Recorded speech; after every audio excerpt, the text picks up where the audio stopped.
High বন্ধুরা, আজকে আমার রেসিপি হচ্ছে এই সোয়াবিন কষা। সোয়াবিনগুলোকে ছোট ছোট করে পিস করে কেটে নিলাম আমি। এবার এইখানে আমি একটা বাটিতে ডিম আর বেসনকে গুলে রেখেছি।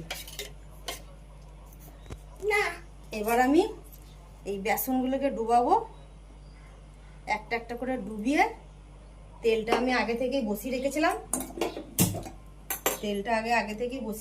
তেলটা গরম হয়ে আছে। এবার একটা করে ছাড়বো।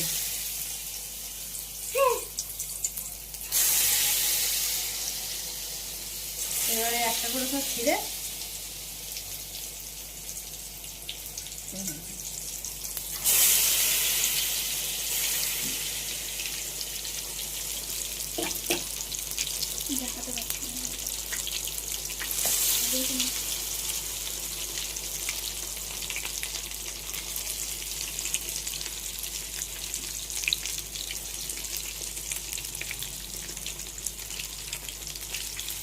একসাথে আমি অনেক কটাই দিয়ে দিলাম,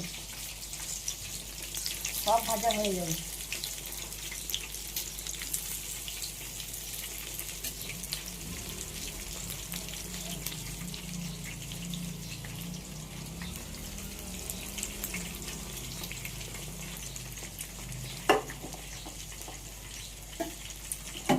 এবার একটু নেড়ে দিই। দেখতে পাচ্ছ বন্ধুরা, কি সুন্দর হয়ে যাচ্ছে বড়াগুলো।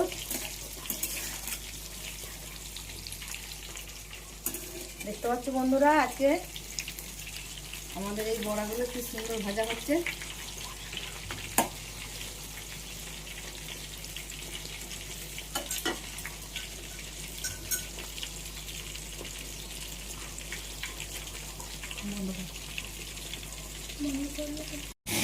বন্ধুরা আবার ফিরে এলাম।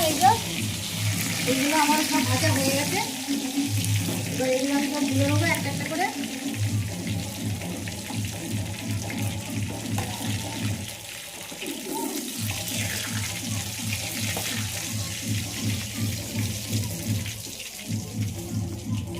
দেখতেই পাচ্ছেন আপনারা, খুব সুন্দর হয়েছে। এবার আমি আমার মশলাটা পেস্ট করে রেখেছিলাম,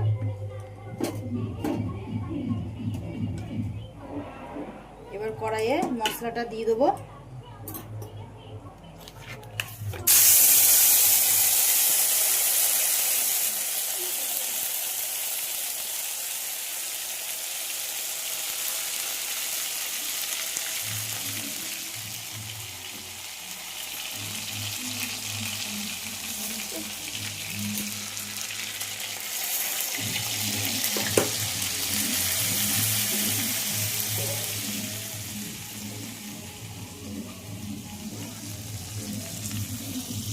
একটু হলুদ, একটু জিরে,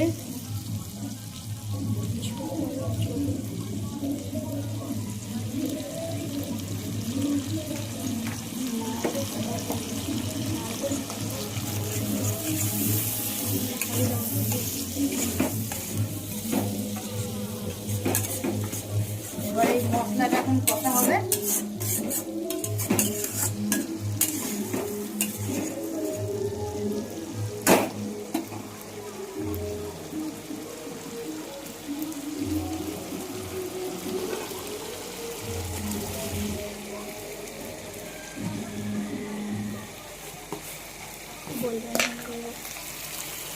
একটু সামান্য নুন দিয়ে দিই।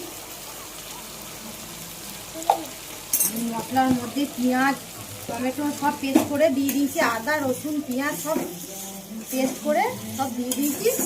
তারপরে তো দেখতে পেলেন, হলুদ দিলাম, জিরে দিলাম, নুন দিলাম।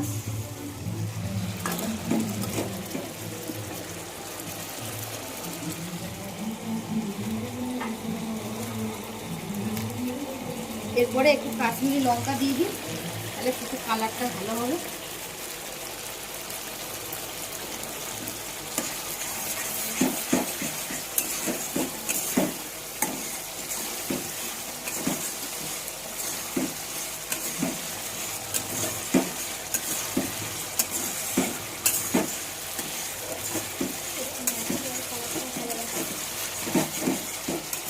আপনারা সবাই দেখতেই পাচ্ছেন মশলার কালারটা দেখুন কত সুন্দর এসেছে।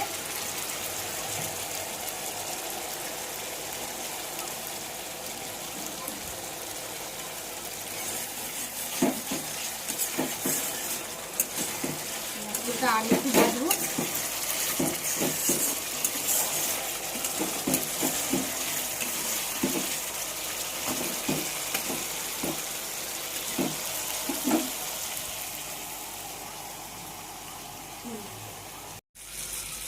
বন্ধুরা আবার চলে এসছে, এই যে মশলা হয়ে গেছে, এর মধ্যে অল্প একটু জল দিয়ে দেবো।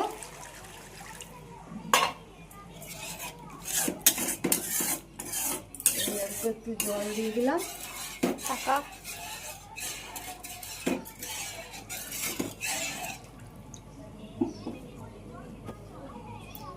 দেখতেই পাচ্ছেন এবার ঝোলটা এবার ফুটে গেছে। এবার আমি এর মধ্যে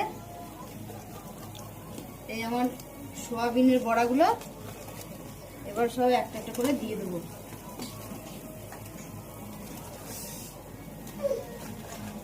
আপনারা চাইলে এটাকে সস দিয়েও খেতে পারেন, অথবা গরম ভাতে ভাজা ভাজাও খেতে পারেন। খেতে খুব সুন্দর লাগবে, খুব টেস্টি। আপনারা যেমন ইচ্ছা আপনাদের খেতে পারেন। আপনারা, আমি কষা করছি আজকে।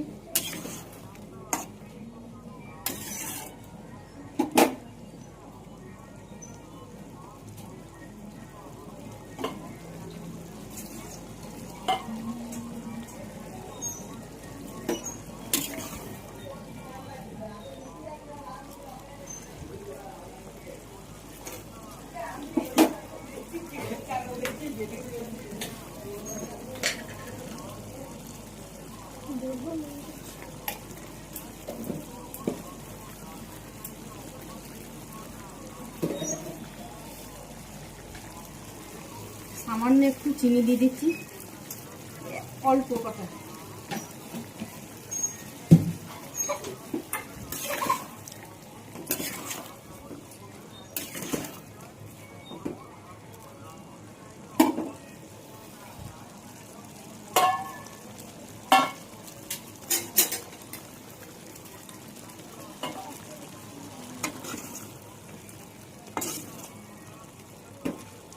এবার আমি আমার গোপালের জন্য এই 4 পিস তুলে রাখছি। আমার গোপাল তো ঝাল খেতে পারে না। এবার আমার গোপালের জন্য অল্প একটু তুলে রাখছি। আর আমাদের জন্য এই যে লঙ্কা রেখেছি আমি, এই লঙ্কাগুলো কেটে কেটে দিয়ে দিই। একটু ঝাল ঝাল করলে তবে তো ভালো লাগবে খেতে।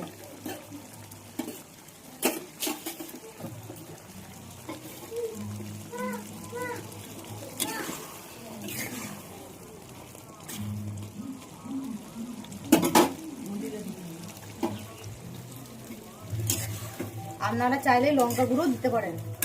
আমাদের দাদা ভাই লঙ্কা গুঁড়ো দেখলেই রেগে যায়, তাই জন্য আমাদের ঘরে কাঁচা লঙ্কা গুঁড়ো আমরা খাই না।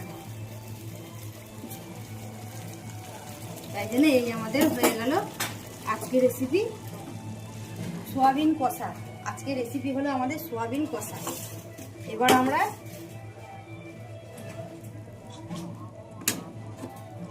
এই থালার মধ্যে এবার ঢেলে নেব।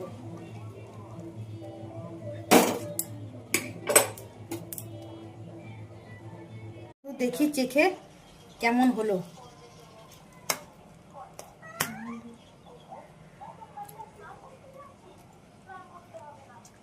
অসাধারণ হয়েছে। তোমরাও চাইলে একদিন এই রেসিপিটা করে দেখবে, তোমাদের কেমন। আমার তো খুব ভালো লেগেছে। তাহলে বন্ধুরা, আপনাদের যদি এই রেসিপিটি ভালো লাগে তাহলে একটা সুন্দর কমেন্ট করে যেও। Bye, tata.